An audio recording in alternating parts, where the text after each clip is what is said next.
Hi అండి, ఇవాళ అట్టికాయ బజ్జీ చేసుకుంటున్నా. ముందు 3 అట్టికాయలు తీసుకోవాలి. 3 అట్టికాయలు తీసుకుని చెక్కుకోవాలి. నీళ్ళతో చెక్కుకోవాలి. నీళ్ళు తీసుకుని ఉప్పు వేసుకోవాలి.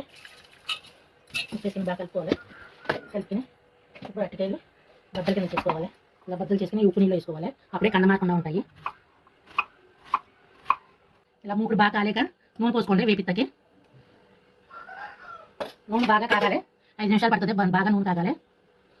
శనగపిండి తీసుకోండి. ఒక గిన్నెలో శనగపిండి తీసుకోండి. ఆ బజ్జీలు సరిపడా తీసుకుని కొంచెం సాల్ట్ తీసుకోండి.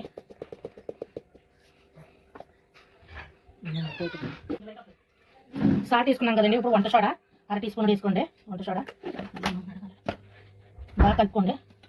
కలిపి తగినంత నీళ్ళు వేసుకోండి. కొంచెం జోరుగా ఉండాలండి బజ్జీకి.